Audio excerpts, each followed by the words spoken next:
Welcome back to Chin Music, our baseball show at TalkNorth.com. We are coming to you from the Aquarius Home Services Studio, and we're presented by OnX Maps. Tell you more about our sponsors here in a little bit. Special edition today. Roy is off this week. We have LaVelle E. Neal III in Fort Myers, his second home, maybe his true home. And we're going to actually get some eyewitness reports on what's happening down there. I'm Jim Souhan from the Star Tribune, TalkNorth.com. LaVelle, of course, baseball guru and columnist at the Star Tribune and contributor to TalkNorth.com. Check out our many other shows. We have 3 Viking shows rolling. We have this on baseball, Russo on hockey, Krasinski on basketball, Don Mitchell's show, Mark Rosen Sports Monday, outdoor content. Check it all out at TalkNorth.com. Some of our shows are also appearing on YouTube, including the John Krasinski show. And we appreciate you watching, listening, and supporting our sponsors. LaVelle, I'm just going to throw it open, man. You're down there. I'm not.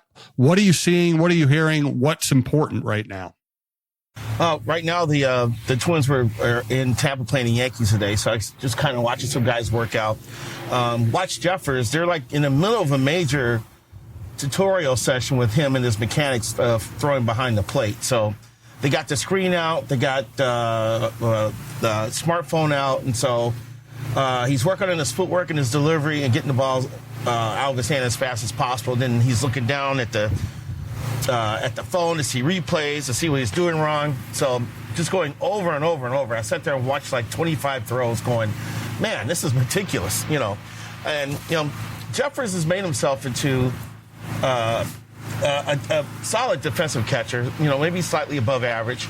And that's always been the challenge for the Twins in terms of developing catchers not named Joe Mauer. They've tried to make the guys who can hit.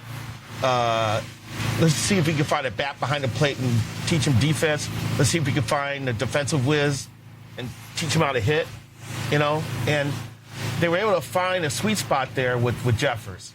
A guy who could hit a little bit and also solid behind the plate. I think Mitch Garver was more of an offensive guy who they worked with defensively to get him up to par. You remember in the Bomber Squad in 2019, he was like Rocco's number 1 bullet against left-handers, and Garver hit like 35 homers that year or something like that. So I was just sitting there thinking about, you know, all that and drafting catchers and trying to find the next Kyle Raleigh and trying to find guys who can, you know, call a game and control the running game, and just watching all that transpire. Not too much action on the mounds. There was some light batting practice today. Tomorrow night's going to be interesting, Jim, and it's Friday night, March 6th, because Bailey Ober's taking the mound against Atlanta. And to me, this is a significant checkpoint of spring training for him, as I don't think he's been on the mound in the game. He threw a simulated game, I believe, on Sunday, and threw like 40 pitches, but he hasn't pitched in a game, and he's got to show that, you know, he's made progress with working on his mechanics, because if he hasn't, then you really got to start sweating bullets over this rotation, because Pablo Lopez is out for the year. Joe Ryan had a tweak something early in camp and is still coming back from that.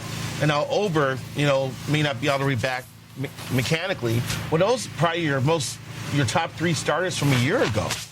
So if Ober can't show signs that he's ready to rock and roll, then it's really time to get nervous, because then you're going to have to rely on Taj Bradley and possibly Mick Abel on top of Zebby and Simeon and whoever else gets in that rotation, man. So I'm down here curious to see how this rotation is going to get filled out. We are now at, March 5th. By the time people hear this, might be March 6th. Do you see them going out and getting any more bullpen help, or are they actually going to go with this group?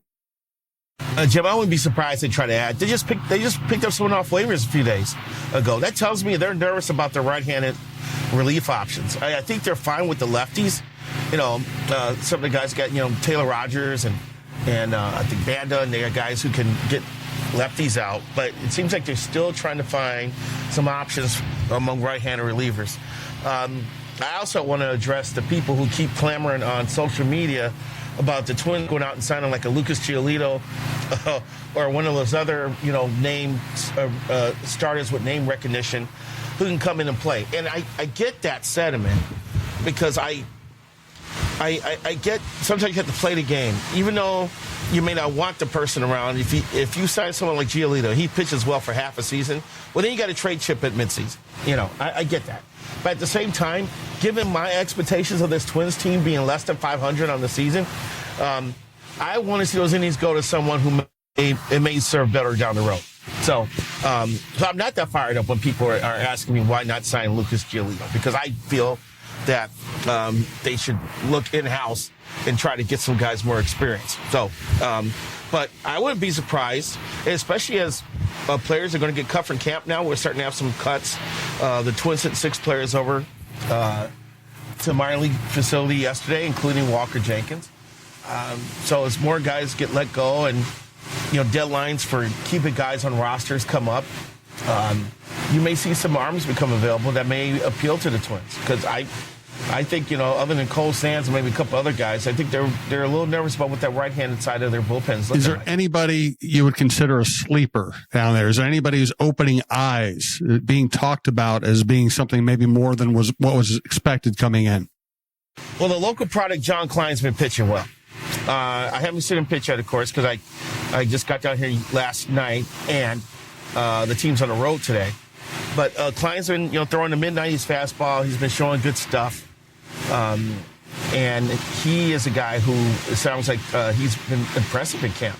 And so he's put himself in a position to pitch his way into opening day roster, I think. Everything has to be on the table here as they make these final decisions. And I know they're going to say, the goal is to win. And of course, no one's ever going to say the goal is really to develop. They always say they're going to try to win as many games as possible. But I think this definitely helped. And once again, he's a right-handed reliever on a roster that may be short a couple. So I think Klein has a chance. Our Bobby Nightingale Jr. actually wrote a nice story about Klein a couple of days ago because he's a type 1 diabetic, and he has to kind of work around that to have a career. He's not the first pitcher in baseball to pitch with diabetes, so it's not like a rarity.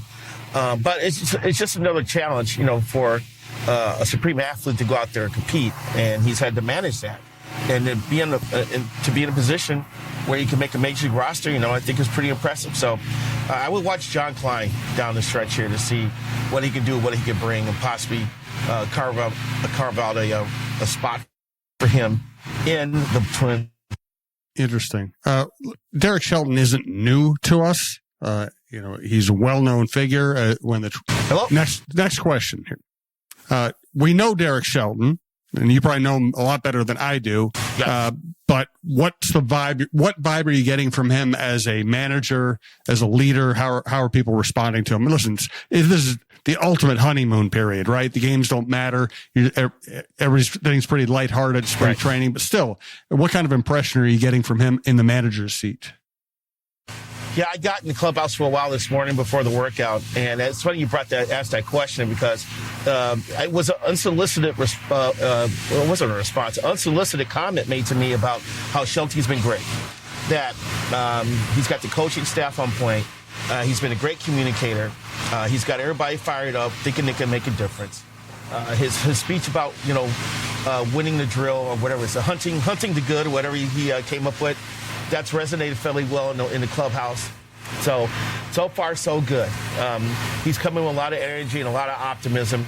And, it's probably a breath of fresh air for a team that really has taken it for the guys who have been around since 2023 and went from beating the Blue Jays in the postseason to, watching their teammates get traded away last trade deadline to playing horrible down the stretch last year. That's a precipitous drop in success, and that has to be a mental challenge.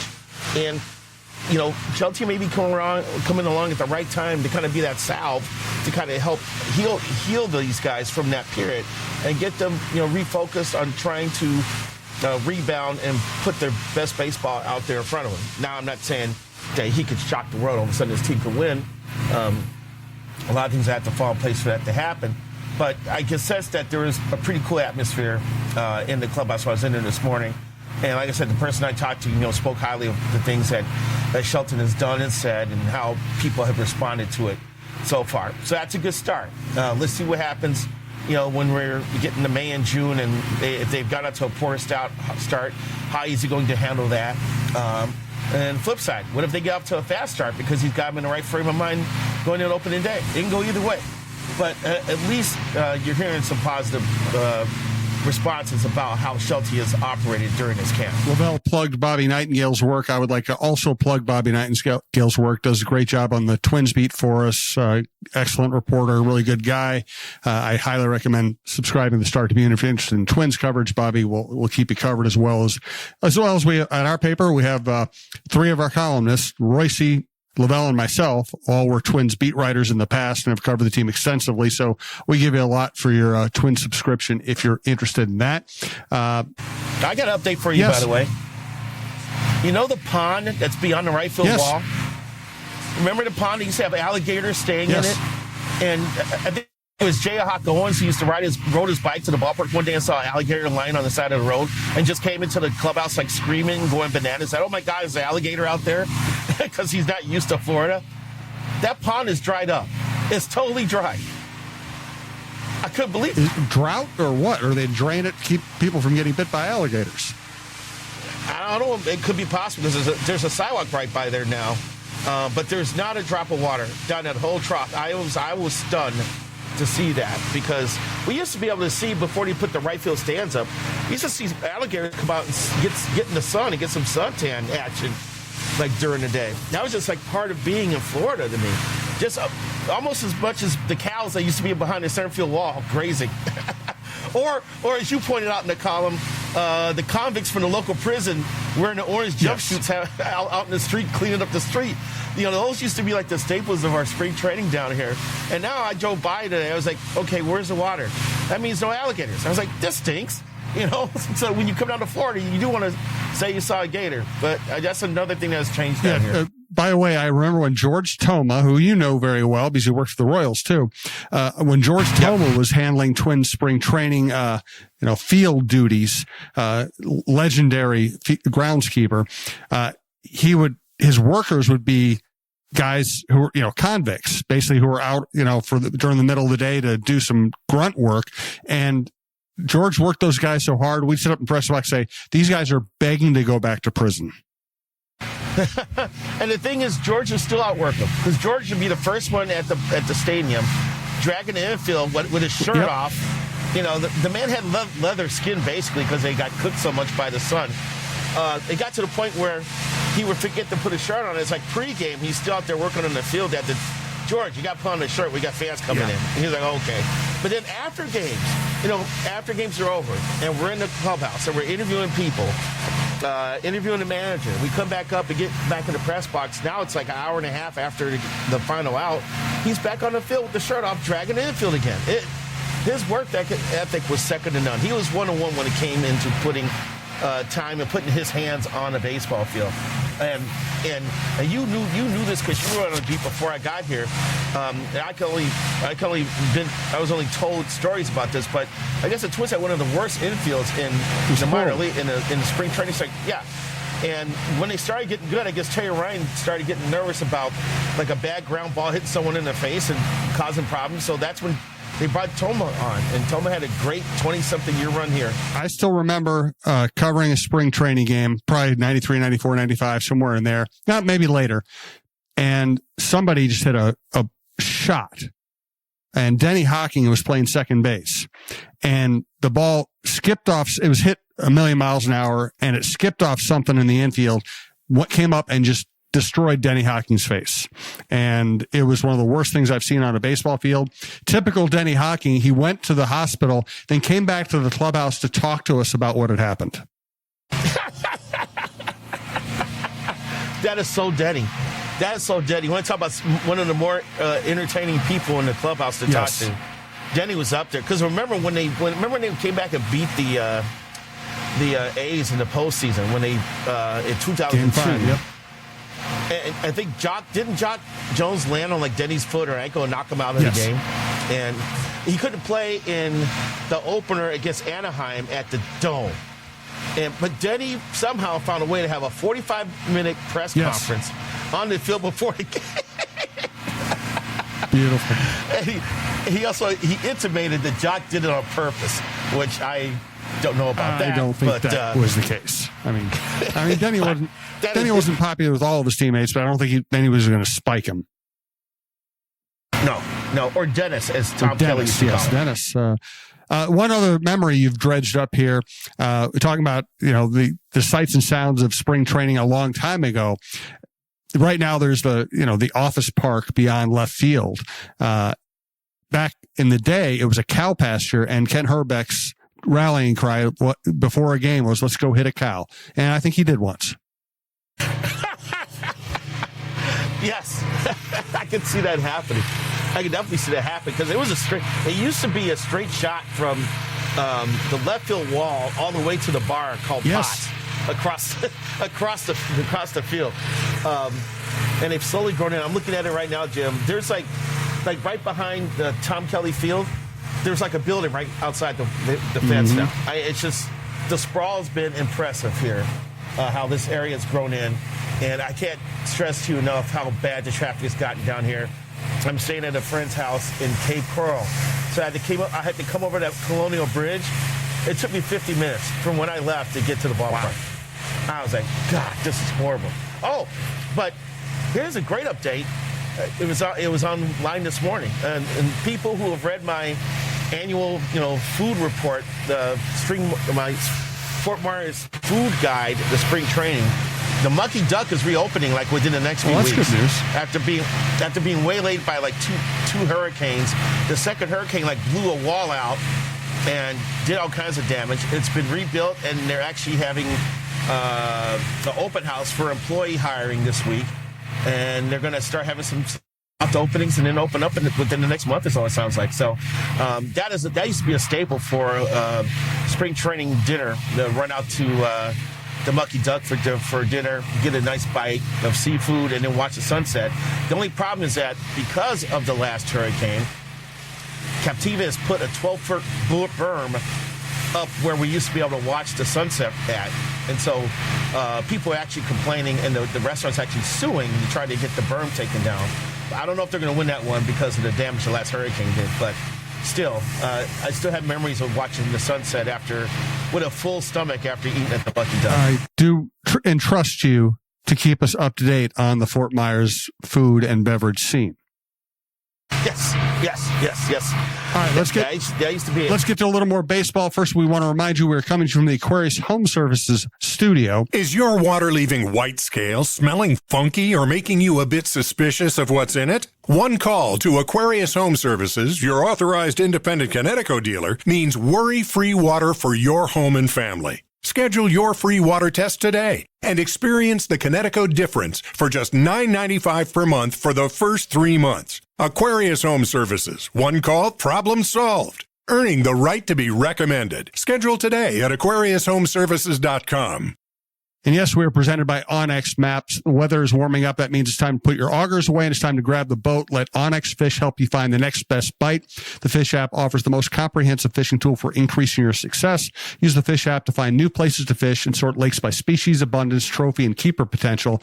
Onyx Fish also shows you hot spots, lake-by-lake regulations, and private and public land ownership information. Download Onyx Fish on the App Store or go to onyxmaps.com/fish to get more information about the app that is changing the game. All right, let's get back to baseball. It's easy to obsess about pitching because that is such, there's so much news in that area for this team. Let's talk about the outfield briefly. They played Roden in center field on Wednesday. They have a lot of, Austin Martin is intriguing. They still have Wallner and Larnick, and then they have Walker Jenkins and Emma Rodriguez kind of pushing from AAA eventually this season. Help me out with what the pecking order in the outfield is right now. Well, I think that's an intriguing question, and I think it's going to be something that's going to change as the season goes along. I think on opening day, you're probably going to see, well, it depends who's pitching, but you're probably going to see Austin Martin in left, Buxton in center, and Wallner in right. But I think that I'm curious. I think Alan Roten's had a really good spring training so far. And his numbers in the minors suggest that it's time for him to get an extended run in the majors. He kind of has an unorthodox swing. I didn't know he was like a super duper astronaut engineer type guy in college, but I guess he is with an orthodox swing. But everything screams that this is time for Rowan to get a stretch of a bats in the majors. So I could see him easily falling into the platoon with Austin Martin in left field, or maybe playing some DH. It sounds like Larnach will probably open up the season at DH. Jim, part of me still thinks that Larnach's not going to be with the team by opening day. I just think something's going to happen here. I think he's surplus to requirements here. They've got a lot of left-handed hitting outfielders. They got young guys coming up because beyond the people we just met, we just discussed, you got Walker Jenkins, who, if he can stay healthy, and I know that's been kind of an issue for him the last couple of years, Walker Jenkins should make his major league debut sometime this year. And folks, if you haven't seen the swing is very Mauer-like. Short to the ball, long follow through. I think he's going to have more power. He projects to have more power. Great body, good athlete, can play center field, at least hold his own in center field. And he is going to be, a guy that could anchor. You think about the Twins lineup 5 years from now, where you're hoping that Royce Lewis figures it out this year, and Warner, and then you'll have Keishel and Jenkins. And that should form the nucleus of the offense going forward here, I think at least. So Jenkins is in line to make a major league debut. Emmanuel Rodriguez, another left-handed hitting outfielder. Walker Jenkins is a lefty too. These are reasons why I can't see Larnach lasting. But Emmanuel Rodriguez is an intriguing player. He refuses to swing at anything that's not a strike. His strike zone judgment's great. It's making contact within the strike zone that has been a little bit of a challenge for him. He's got pop. He can hit home runs. And he can do damage when he makes contact. But you're going to see a lot of walks. You're going to see a lot of strikeouts. And, there are players who are Hall of Famers who have been that way. Guys like Jim Thome. High walk, high strikeout. So I can't wait to see more of this guy play. Of course, he's probably not going to make the opening day roster either. I'm going to throw another guy into the mix here, who I believe is a non-roster invite to camp. And I think that he got the AAA last year and shown the ability to make good contact. And I think he's going to be a factor. His name is, where's it at? Gonzalez. Gabriel Gonzalez? Yep. I'm looking at his first name. Yeah, Gabriel Gonzalez is another guy who's kind of impressed with his ability to make contact and be a guy that looks like he has some pop and hit for a little bit of average, too. So they've got three. St. Paul's going to have three. The whole outfield's going to be intriguing to watch there at the beginning of the year. Like the year ago, it was intriguing to watch, rotation. Now in St. Paul, it's going to be intriguing to watch that outfield and see how these guys knock on the door to get caught up to the majors. Now, Gabriel is a right-handed hitting outfielder. He's not like Jenkins or Rodriguez, who are lefties. That actually may help his cause a little bit if he gets off to a fast start. But he's got pop, even though he only weighs like 165 pounds, but he can put the bat in the ball. So they've got three outfielders there who are intriguing, who have upside, who are at least one of the better prospects in the system. At most, in terms of Jenkins, one of the better prospects in all of baseball. And as the season goes along, I think you're going to see all three of them get some sort of time because someone's going to get hurt or someone may get traded. But I want to see Austin Martin get an entire season. I think he earned it with his second half last year. Plus, he's got speed. He can put his speed into play. If Martin bats, 8th or 9th, and you got Buxton leading off, then you've got, potentially a couple of speedy guys up there to set the table up for Keishel and Wallner and probably Royce Lewis. So I think that the outfield could end up being the backbone of the Twins offense, I think. And where do you think Roden fits, or does he? I think Roden would fit in a platoon spot in left with Martin, and maybe DHing if he could show he could hit lefties a little bit. That's the other thing to do. Which one to look out for? Which one of these left-handed hitting outfielders can at least hold their own against left-handed pitchers? And I was just reading about Warner. I read about how he's lost a little weight. and I've read about how he's altered his batting stance, and I hope it works out for him. I've never liked his leg kick, especially the way he steps into the bucket. He steps into the box there. I think it gives him trouble with good stuff in on his hands. I hope he's cut down on that leg kick a little bit, because I'm not anti-leg kick. I think guys who are better athletes can hit that way. And Wallner is big and he's strong. I wouldn't say athleticism is his best trait. So I think sometimes his levers get him in trouble when he's stepping from the far right side of the box to the left side of the box, and there's pitches coming in on him. So I hope he's addressed that a little bit so he can get into the position to do more damage, because that is a 40 home run swing. That is definitely a type of guy who could be in the middle of a batting order.